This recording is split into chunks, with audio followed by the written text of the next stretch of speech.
I made over $5,000 this month with DoorDash, Uber Eats, Grubhub, and Instacart. Today I want to talk about if you or I could consistently do this every single month to make $60,000 a year from delivery driving. I will show you exactly how much money I made, the hours I worked, my expenses like gas and taxes, and I will also show you 3 key takeaways I had this month from my delivery driving experience, and I will also go into if you should go for $5,000 a month. Let's start with the revenue made. There are 5 apps I made revenue from: DoorDash, Uber Eats, Grubhub, Instacart, and Point Pickup. But DoorDash and Uber Eats made up a large majority of the amount of money I made in this month of August. On DoorDash, we made just under $2,600, and on Uber Eats, we made just under $2,200. Grubhub made up $207, Instacart $42, and on Point Pickup $36. So DoorDash and Uber Eats made up almost 95% of my total earnings in this month. I love working DoorDash for the consistency of orders on the platform, and I love Uber Eats because they often give huge orders that don't come from any other platform. Grubhub, I kind of like it, but the amount of orders just aren't there. The payout's usually not good enough. Point Pickup is a very niche app. I don't use it very often, but I use it as often as I can when there's actually good orders on the platform. And on Instacart, I'm just not a big fan of shopping for orders, but I will go on it when it's slow out and I think I can accept a pretty large batch. However, this was just one batch that happened to be a really good payout of $42.98. When you add that all up, that's over $5,000, $5,073. Okay, but how many hours did it take me to make this happen? Well, it actually did not take me too long. I was out there 5 days a week for 4 weeks straight, so 20 total shifts, and I only worked 162 hours in 4 weeks, which makes just over 40 hours a week, like 40.5 hours a week, and we made over $5,000 in revenue. That's actually pretty fantastic because it comes out to over $31 an hour. That is the amount of time I spent doing orders. That doesn't factor in commuting time to my zone and back home. Even if you count the commuting time, which you wouldn't count the commuting time on a regular W-2 job, that's why I do it this way, you would probably come out to somewhere around like $27, $28 an hour. Still pretty great. The reason why my earnings are so high per hour is because I chose to work the most busy times in my market. I relied heavily on Friday all day, Saturday all day, Sunday, and then on Mondays and on Thursdays. The weekends are going to give you the best times to work, and I really prioritized working the dinner shifts because those maximize my earnings. Someone might say, well, you're a delivery driver, so don't you drive a ton of miles and your gas expense is going to be huge? Yes, that is true. I will go over my mileage. My mileage was just under 3,000 miles for this month. That's extremely high for pretty much anyone who's not a delivery driver. They'll look at that and be like, that's pretty crazy, especially if you work from home. You work at an office that's like 5-minute drive away from your house or apartment. 3,000 miles to drive in 1 month, just doing delivery driving, not counting my personal mileage. Yes, that's pretty high, but it's just what you're gonna have to do if you want to be a delivery driver.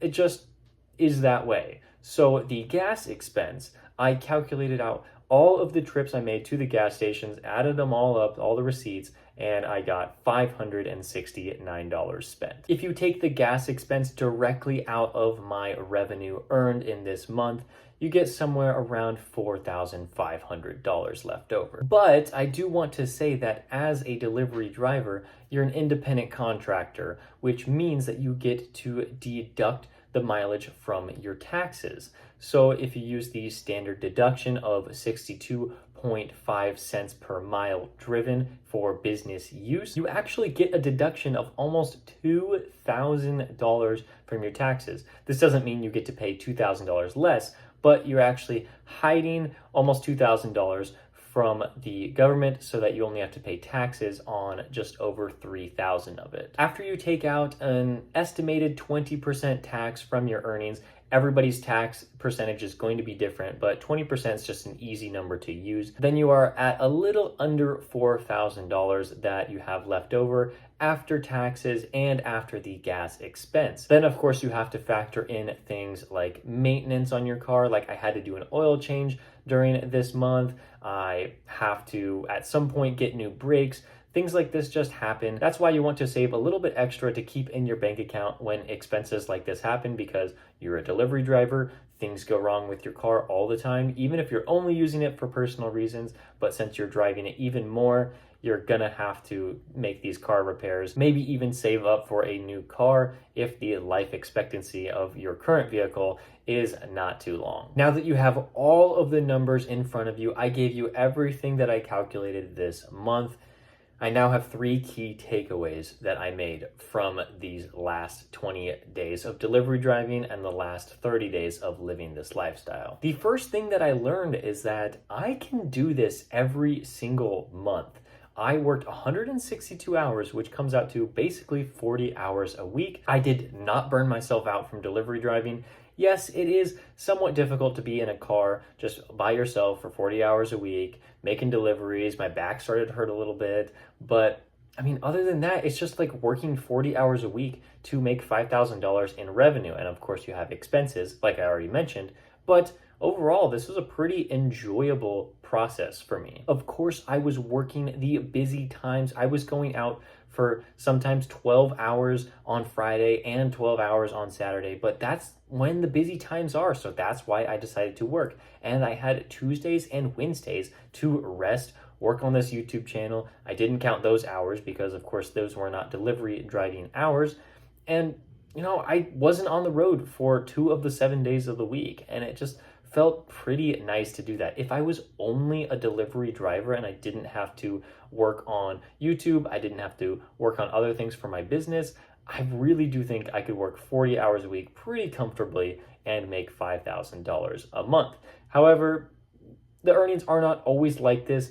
If I needed to, I could probably bump that up to 50 hours a week easily if I was only a delivery driver and make the $5,000 that I need. Number 2 is the importance of setting goals. Before the month started, I said, I'm going to make $5,000 this month, no matter what happens, no matter how long it takes, I'm going to do that. And I knew that I was going to be working 4 weeks. And so I had to also set a weekly goal, not just a monthly goal. I just divided 5,000 by 4 because of the 4 weeks I was going to drive. And that's $1,250 every single week. If I did not set a weekly goal, I probably would have procrastinated and said, oh, well, I only made like $900, $1,000 this week. I can make it up next week. But in reality, you're probably not going to do that. You need to be setting goals constantly to make sure that you are hitting them. If you are not reaching your goals, either something is unrealistic in the way you set them up, or you need to work harder in order to hit those goals that you want to achieve. Everyday May is the first large-scale month-long challenge I had on this channel. And I said, okay, I'm going to post a new video every single day, and I'm going to work a delivery shift every single day. Even though I posted a new video on this channel every single day, so that part of the challenge was a success, I made less than $3,000 delivery driving. That was pretty sad to see because at the beginning of the month, I thought maybe I could make $5,000 in 1 month. And it just did not happen because I did not prioritize making money on my delivery driving shifts. The third takeaway is that delivery driving is expensive, especially if you're not calculating the amount of mileage you're driving, the amount of gas you're putting in your car. Like, you need to be tracking these things. It is so important to do so because if you're not tracking your mileage, you could be missing out on a ton of business deductions. If you don't track the amount of expenses you have on the road, I mean, like, you could end up spending way too much money, let's say on fast food. I did not pack my lunches at all this month, and I definitely paid the price for it because I know I spent over $100 on fast food, maybe even more. I didn't track those expenses, but I probably should have, to know how much I spent. Like, I'm definitely in the future going to pack my lunches just because I know it's going to be significantly cheaper for me to do so that I don't spend even more money when I'm on the road. I'm already spending a ton on gas and car maintenance and repairs. Now I want to get to the point in the video that has an application for you. Can you make $60,000 a year in revenue from delivery driving? I have already said that I think I could definitely do it. I might not be going for that exact goal, but I know I could accomplish it if I went out and did it. For you, is this possible? Well, you have to look at a variety of factors. One of the reasons why I'm so confident in making this amount of money every single month and year is that I am in a good market. So are you in a good market? Are you in an area that you know a ton of orders are going to be flowing in at all hours of the day, or even just the busy times that you choose to deliver? You really have to be thinking about this, and you have to have experimented to find out the busy times and the busy days for you. Do you have a good strategy? Are you sure you're making the most amount of money per hour that you can? Sometimes cherry picking is not always the best strategy for your market. In my market, it definitely is, because there's a lot of people that don't tip very well, but there's also enough people that tip enough to where it is totally worth it for me to cherry pick and to multi-app. You may even be using the wrong apps. Maybe DoorDash and Uber Eats just are not the right apps for you in your market. Maybe you do want to shop and deliver orders from Instacart and Shipt because you are a faster shopper than I am. You have to be thinking about all of these things. And can you work enough hours to make sure that happens? In your market, you may need to work 60 hours a week. You may need to work 70 hours a week. Are you willing to put in that amount of effort to make sure you make $5,000 every month and $60,000 every year? This $5,000 a month challenge may be over, but I am not done posting daily on this YouTube channel. I can't give away too much now, but you'll find out soon enough. Next month, September, is going to be even crazier than this month, and you're going to want to stay tuned for that. If you haven't caught any videos in this series, I'd recommend clicking on the playlist right here. It'll take you back to the very beginning, and you will find out why I even did this in the first place. Thank you so much for watching. I'll see you in the next one.